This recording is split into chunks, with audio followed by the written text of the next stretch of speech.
very good evening. Much thanks for joining us. This is Look Up Weekend, 15th day of December 2023. I hope you're safe and enjoying yourself during this festive period. We have lots lined up for you this evening. This is what you can expect.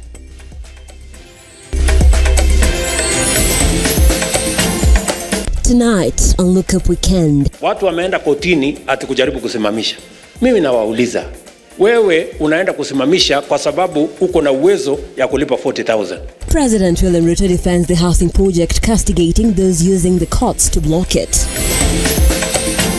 Hatutataka maneno ya siasa yaingizwe katika maneno ya usalama. Interior CS Kithure Kindiki says government will intensify the war on banditry in the coming year. And tonight, we bring you the story of gender-based violence among men in Bungoma County.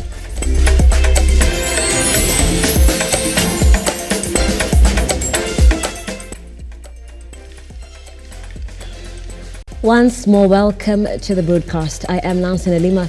Our sign language interpreter for tonight is Philista Adundo. Feel free to comment and give your feedback. I'll be reading some of that at the tail end of this broadcast. Let's begin. President William Ruto has stated that affordable houses are a right for ordinary Kenyans, alleging that the wealthy are opposing and taking the project to court. He made these remarks during the launch of the Riruta Ngong commuter rail in Kajiado County, emphasizing that he has ensured many job opportunities for Kenyans abroad due to his international travels.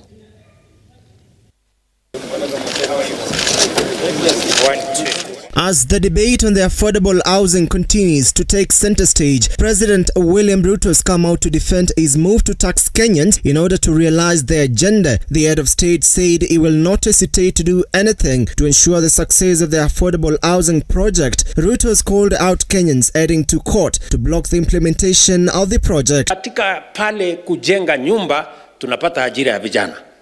Namba ya kwanza. Namba ya pili, tunamwezesha mwananchi wa kawaida.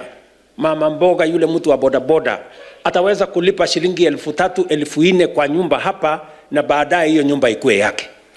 Saa hizi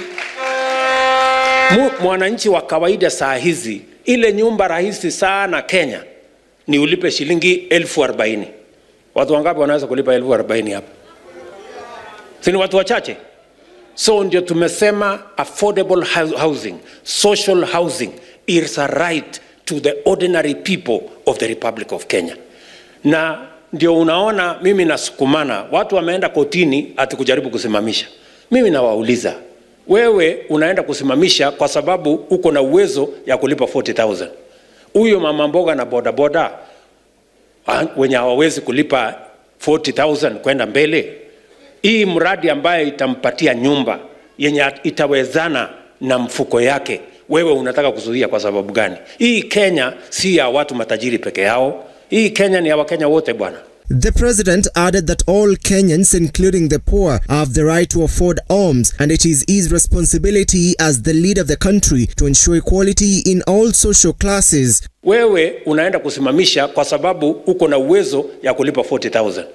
Huyo mama mboga na bodaboda wenye hawawezi kulipa 40,000 kwenda mbele, hii mradi ambaye itampatia nyumba yenye itawezana na mfuko yake, wewe unataka kuzuia kwa sababu gani? Hii Kenya si ya watu matajiri peke yao. Hii Kenya ni ya Wakenya wote bwana.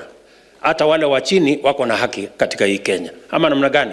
Na ni jukumu yangu kama rais kuleta usawa katika taifa letu la Kenya. Kila mtu apate nafasi. Kila mtu apate mahali pa. President William Ruto also guaranteed more jobs for Kenyans abroad, mentioning employment of 2,500 nurses in Saudi Arabia. Tatizo kubwa tuko nayo Kenya, changamoto kubwa ni ukosefu wa kazi. Vijana wako wengi wamemaliza shule, lakini matatizo ni ajira. Ni kweli ama si kweli? Ndio tumesema na ajira haiwezi kupatikana kiholela, lazima ipangwe vile ajira itapatikana. John Matava, Lookuptv, Nairobi. Thank you, Matava. Now, Interior CS Kithure Kindiki now says that the government will upscale the fight against banditry in the north in the coming years, reiterating the government's commitment to end the vice. Speaking while witnessing the passing out of 140 NPRs in Igembe North, Kindiki said his ministry will sustain the war on banditry and ensure the vice is completely eradicated. Interior CS Kithure Kindiki has said there are plans to impose curfew in 3 counties to tame rising banditry activities. The CS on Friday said they will conduct security operations in Upper Eastern, similar to what is going on in the North Rift regions to tame banditry. Mimi nataka niseme ya kwamba mwaka huu, kama nilivyotangaza wakati mwaka ulikuwa unaanza, tumeanza safari ya kukomboa sehemu zetu hizi za Kenya ambazo zimeathirika na hii shida, na tumepiga hatua fulani, lakini bado hatujakamilisha safari. And while 2023 was the year of flipping the war against bandits and livestock rustling, 2024 is going to be the year of sustaining the victory against livestock rustlers and bandits. Kindiki, who spoke in Dumuru, Igembe North constituency, Meru County, hinted that the curfew might be in place from next week. He said they will gazette the areas where they will impose curfews and other security operations. Kindiki said that come next year, 2024, the government will completely eradicate livestock theft. Kindiki said 2023 was the year of flipping the war on livestock rustlers and bandits. Ile operation tulikuwa tumeanza mwezi wa Februari kule Northern Rift Valley, ambazo tuliweka katika gazeti ya serikali sehemu fulani katika kaunti za Baringo, Laikipia, Samburu, Turkana, West Pokot na Elgeyo Marakwet. Hiyo operation maliza uhalifu tunataka kuiongeza, na wiki ijayo serikali itatangaza sehemu ziada katika eneo la mashariki ya kaskazini, ikiongeza sehemu ambazo tutaweka operation na tuweke curfew katika sehemu ya Isiolo, Samburu na Marsabit. The CS also called on law enforcers to use their guns to protect themselves and the people of Kenya. Na wewe afisa wa usalama, wewe NPR, wewe police officer na vikosi vyote vya usalama, silaha umeibeba ni ya kulinda maisha yako na kulinda maisha ya mwananchi asiweze kuumizwa ama kuangushwa na adui wa taifa letu. Usikubali adui akuwai. Usikubali adui awai mwananchi. Lazima umuwai kabla yeye akuwai. Brian Amwai, Lookuptv. President William Ruto has launched the construction of a stretch of railway line from Riruta here in Nairobi to Ngong town. That state says the line, which is expected to be complete in 8 months, will ease traffic and reduce transport costs for travelers.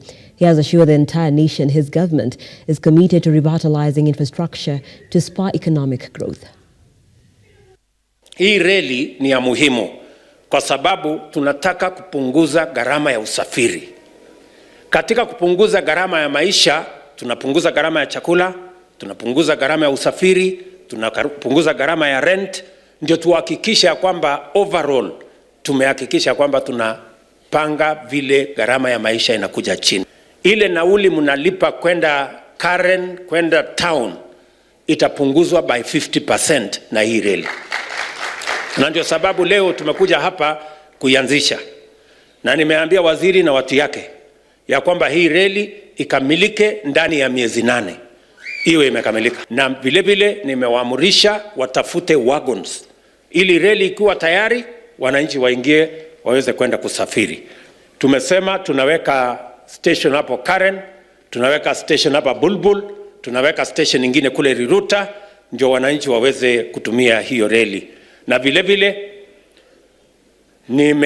nilienda Marekani, tumekubaliana na rais wa Marekani watatupatia pesa ya kupanga infrastructure ya transport katika city yetu ya Nairobi.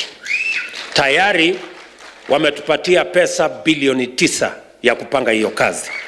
Na kati ya mambo tutafanya ni kusongesha hii reli kutoka hapa iende mpaka Kiserian, na itoke Kiserian iende mpaka Ngong, na itoke Ngong iungane pale Bomas of Kenya, iende ishikane pale Nyayo Stadium, ndio tuunganishe hii sehemu yote, turahisishe usafiri ya wale wanaosafiri kutoka sehemu hii.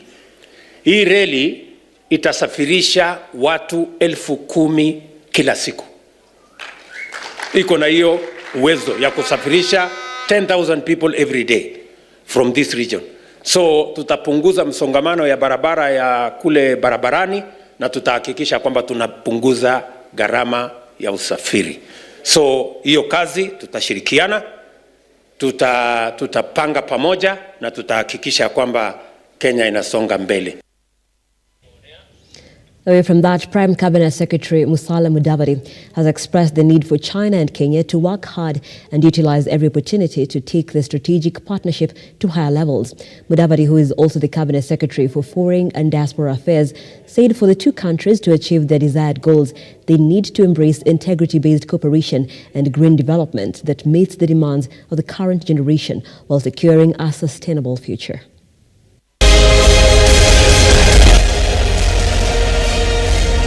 As Kenya and China mark a historic milestone of trade, people-to-people relations and diplomacy, the two countries celebrated the 16th anniversary of diplomatic ties at Global Trading Center today. Speaking during the event, Prime Cabinet Secretary and Cabinet Secretary for Foreign Affairs, Musalia Mudavadi, characterized the celebrations as a result of many years of steady, dependable and a win-win cooperation between China and Kenya.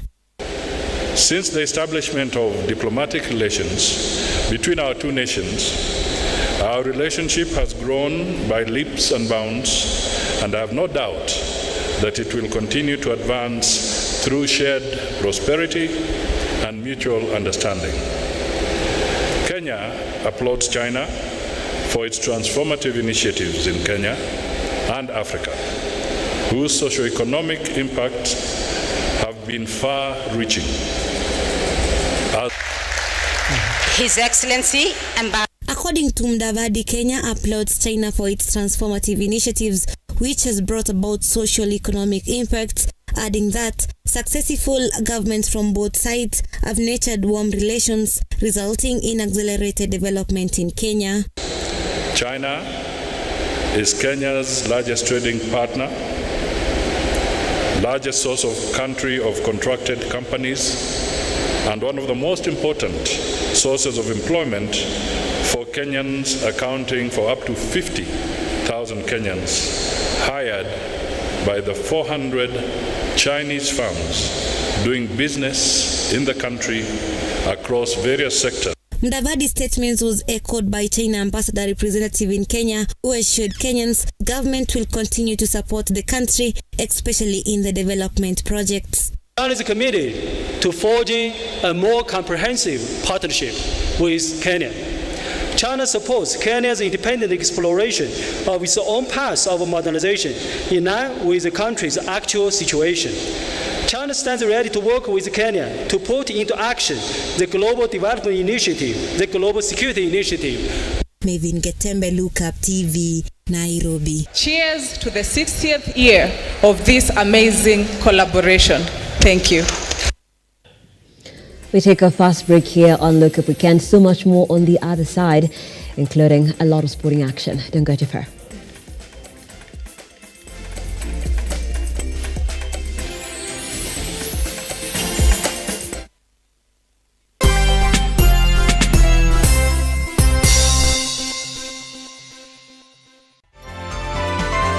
Infinity Industrial Park is one of the largest private industrial parks located along Eastern Bypass, Nairobi, which provides modern infrastructure for smooth operations for industries and business enterprises. Infinity Industrial Park offers world-class amenities and facilities with wide roads, a police station, a power substation, fire station, public transport stage, hospital, and shopping mall. In addition, Infinity Industrial Park also offers CCTV cameras, 24-hour private armed security patrol, sewer, water, fiber optic cable, and 3-phase power connection, added to public utility, canteen, and dining areas. Sail on the golden opportunity to invest in Infinity Industrial Park fully serviced warehouses at a special price of 3,569 Kenyan shillings per square foot. For more inquiries, visit our website infinityindustrialpark.com.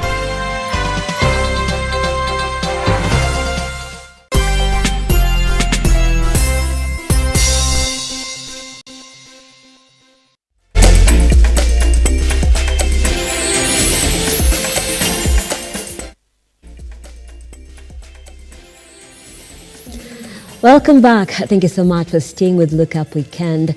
Nancy Nalima here and Felista Adundo on the sign language interpretation. Let's continue. In a heart-wrenching turn of events, the Mutua family in Dandora area of Nairobi is grappling with the perplexing disappearance of their 11-year-old son, David Blessing Mutua.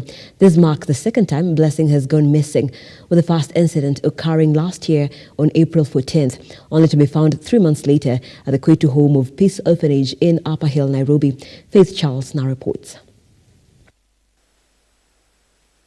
It's a father who understands too well the heartbreak that comes with having a missing child, Wilson Mutua. The distraught father recounts the harrowing ordeal of losing his son Blessing, a child who has disappeared again for the second time. Kuna wakati mimi ni mtu wa kufanya biashara ya kutoka nje kidogo. Mtoto wangu aliweza kupotea 2022 mwezi wa 4 tarehe 14. So huyo mtoto wakati alipotea, nimetembea nikimtafuta hadi akakuja akamaliza kitu kama miezi 3 after mimi kumtafuta sana, hadi nimechoka, nimetembea kila mahali na nikaja nikastukia wakati yani nimeenda sasa, give up nafikiria, lakini give up. So nilistukia kuna jamaa mmoja aliweza kukuja naye. Huyo mtu aliniambia tumekuja tumeona nyumbani na huyu mtoto hatuwezi kuachia leo. Kuna forms hapo utasign na twende na mtoto, alafu utakuwa unakuja kumvisit, na tayari tumemweka shule anasoma. Mutua sheds light on the challenges he has faced after remarrying, detailing the hardship Blessing endured while complaining about the mistreatment by his stepmother. This strained relationship led to Mutua and Blessing marching together to his workplace. Despite Mutua's effort to locate his son this time, the search has proven futile, prompting him to appeal to the public for assistance. Mtoto wangu aliweza kuniambia, baba, ukienda sisi tunapitianga mambo mengi, na nikajaribu hata siku moja nikaenda na DKC ya kwamba nataka nikae na mtoto wangu nimuulize ni nini inaendelea. So nikaweza kubombeleza mtoto wangu polepole, wakati tunatembea tunafurahi nini. So mtoto wangu aliweza kunielezea mambo kadhaa. As the gloom of uncertainty hangs over Dandora, the Mutua's family navigates the painful journey of searching for their missing son. Imani ako na kama mwenye atamuona kwa street ama muone kwa barabara ama mahali popote ama mtu yoyote amemweka, mimi ningependa waweze kunipigia simu. Faith Charles reporting for Lookuptv. The number of girls getting pregnant in Kakamega County has reduced significantly this year, with the number reaching 10,000 compared to 17,000 recorded 3 years ago.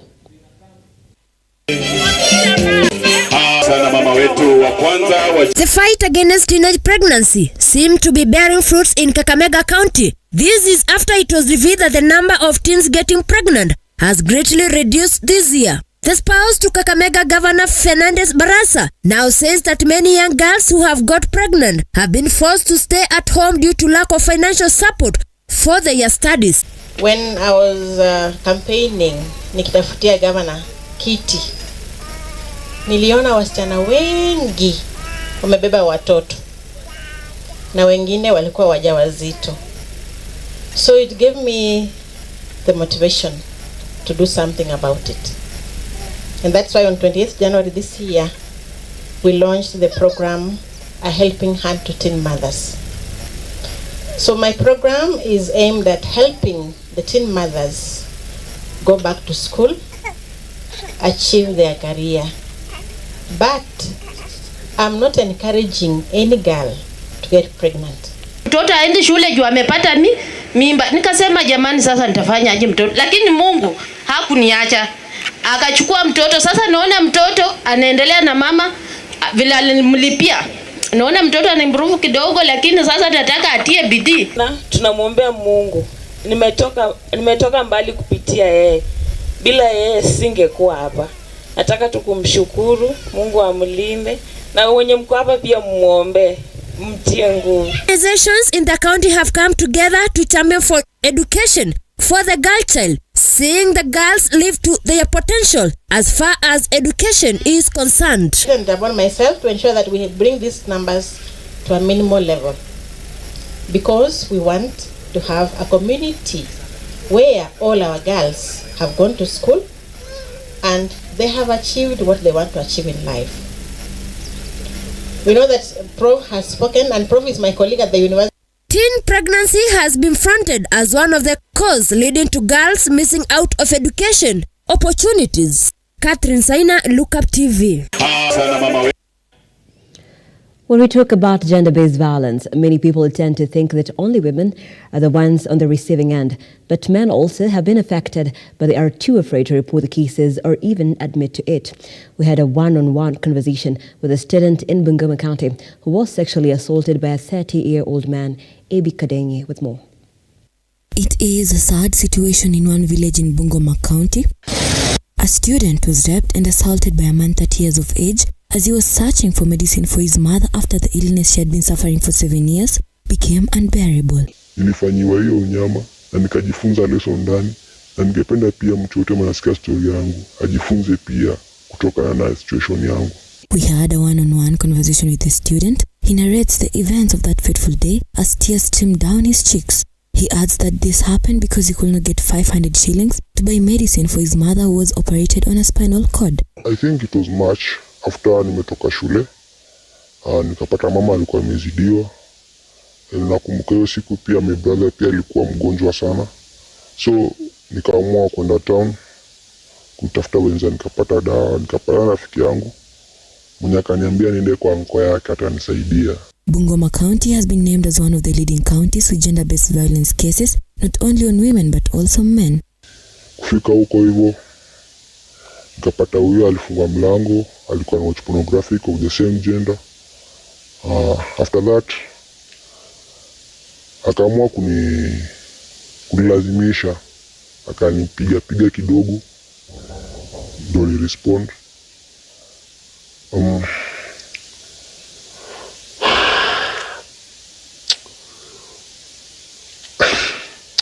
Nililia, nikajiuliza na hiyo ilikuwa namna gani, ilianzaje? Akaniambia alikuwa na kijana ambaye alimwambia ako kwa harakati anatafuta akipata msaidizi ambaye anaweza kumpatia hata shilingi 200 aninunulie dawa na anunuemo chakula ile watakula hiyo siku.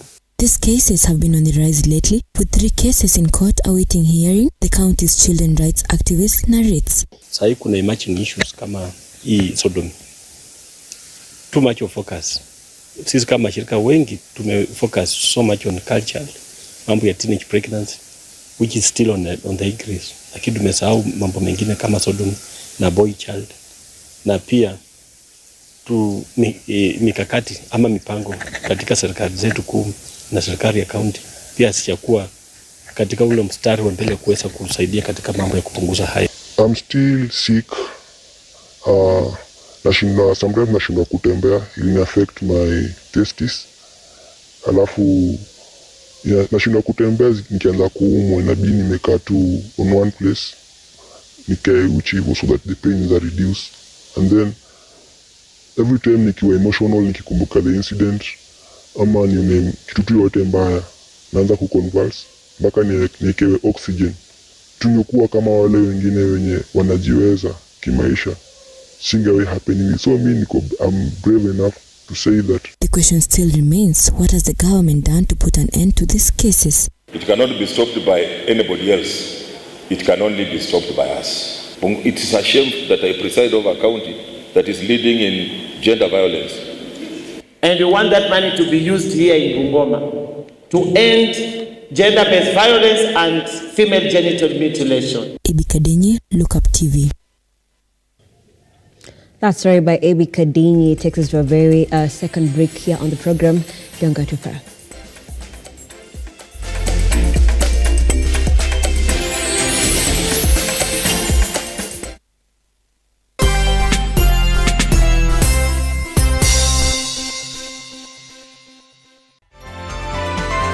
Infinity Industrial Park is one of the largest private industrial parks located along Eastern Bypass, Nairobi, which provides modern infrastructure for smooth operations for industries and business enterprises. Infinity Industrial Park offers world-class amenities and facilities with wide roads, a police station, a power substation, fire station, public transport stage, hospital, and shopping mall. In addition, Infinity Industrial Park also offers CCTV cameras, 24-hour private armed security patrol, sewer, water, fiber optic cable, and 3-phase power connection, added to public utility, canteen, and dining areas. Sail on the golden opportunity to invest in Infinity Industrial Park, fully serviced warehouses at a special price of 3,569 Kenyan shillings per square foot. For more inquiries, visit our website infinityindustrialpark.com.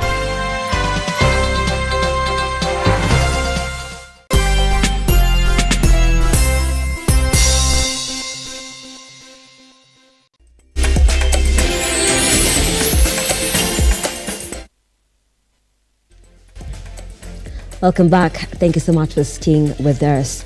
Kirinyaga County Government has stepped up measures to control the black carpet beetle infestation that has been a menace to residents in selected areas. Some of the areas infested by the pest include Mukindori, Kagumo, and Kerugoya in Kirinyaga Central. The black carpet beetle is one of the most common and most destructive of the carpet beetle species. They cause damage to household items such as carpets, furniture, and clothing, and at times they may attack cereals and grains.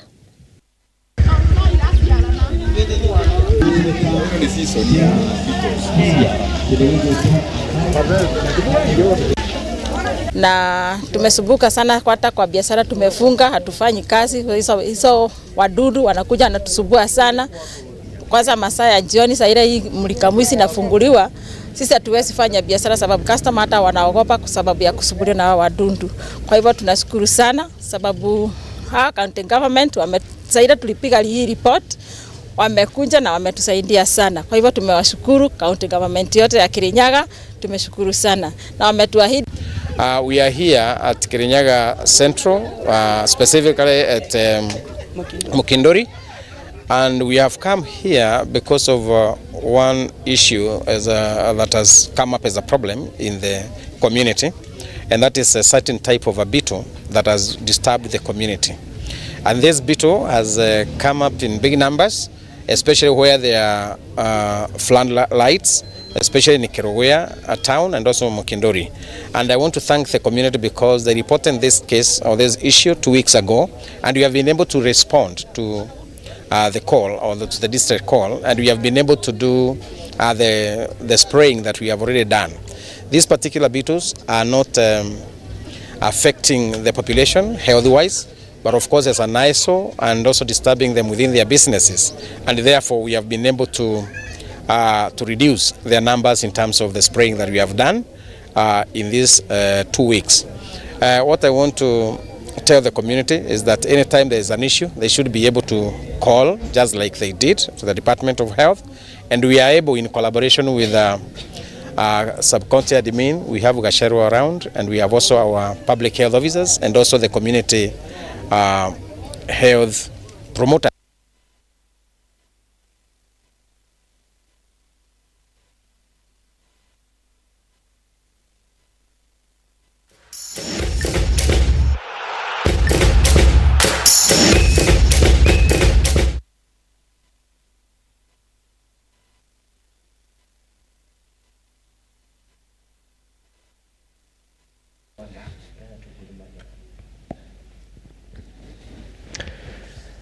A very good evening, this good day, and it's a good day to have sports. I'm Oronje Kusimba, and to kick it off with our first story is that Gor Mahia captain Philemon Otieno has been put on the limelight as he seeks to explain their encounter, which is actually going to be a game that is going to decide whether they are going to stay top of the log. This is what he had to say.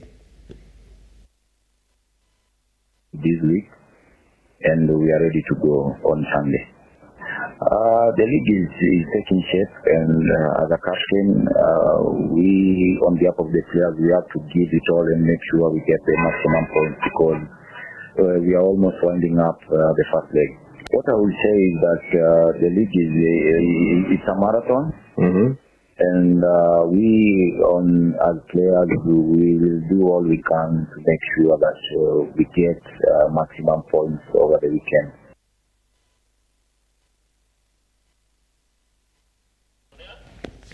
Okay, now cyclists now demand election in the leadership of the Kenya Cycling Federation to revive the cycling sport in the country. The chairman of Siaya County Cycling, Paul Odhiambo, has said that for the sport to find its right wheels domestically, the leadership of the federation must be changed. He further appealed for the support from both national and county governments to enable them get sponsorship.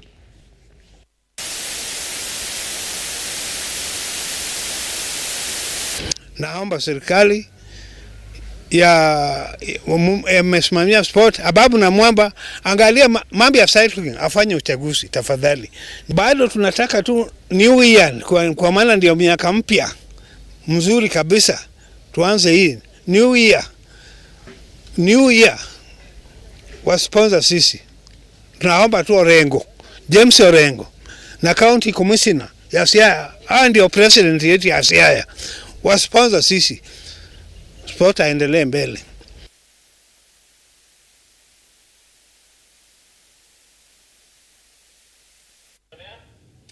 Now let's take it back home, where the renovations at the Moi International Sports Center Kasarani has been officially closed for renovations. The country prepares to host the 2027 Africa Cup of Nations alongside neighbors Uganda and Tanzania. Sports Cabinet Secretary Ababu Namwamba said two facilities, the Talanta Sports Complex in Jamhuri and the Kasarani Sports Complex, will be used as venues for the continental event.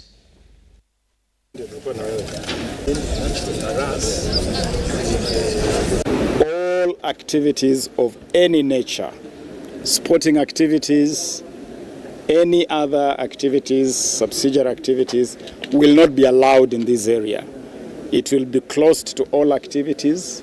Sporting activities that ordinarily take here, like the Kipchoge Keino Classic, which is an important event, we have already identified alternative sites for those events to happen while the construction goes on. So Kasarani Stadium is now out of bounds, officially a construction site, and we'll be having a final exhibition game by our under-19 girls and boys who are at the Kenya Academy of Sports on a holiday camp. They'll be doing an exhibition game before the construction starts to say bye-bye old Kasarani, and they'll be back in a year's time to welcome the new Kasarani. So we can field a few questions. Now, the English Premier League continues tonight with one match playing. Tottenham Hotspurs travels to the City Ground to battle Nottingham Forest to maintain their win after last weekend's win against Newcastle 4-1 at Tottenham Hotspurs Stadium.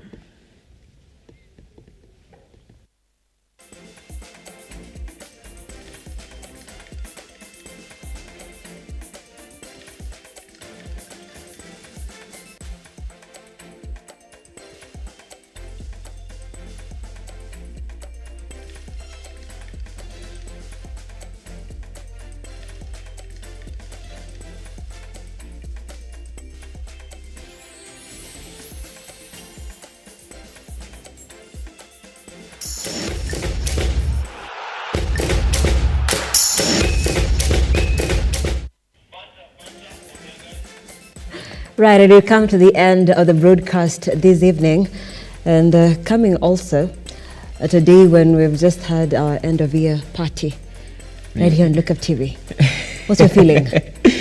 Okay, I must say it has been great just to celebrate with people as the year comes to a close. I know that most of the companies and also a lot of stakeholders, this is the specific time that they get together and also eat up. But it's also important that you get together and also play sports. So we should have a match. Oh. Yes. I guess the HR is watching. The HR is watching. Yeah. So we actually need a match between, I think, the technical bit. Jeremy. But we're not going to segregate girls, ladies and gents. No, we're actually in one team, the whole of us. Yeah. Hakuna wanawake, then there is also men. We are just in one team, the whole of us, so that we see who is now better. Right. That is well noted. But that's it from us right here. Do have yourselves a pleasant evening. Keep safe. The festivities come with a lot of things. I'm Nancy Lima. Our sign language interpreter has been Felista Adundo. And I'm Oronje Kusimba. Do have yourself a blessed night.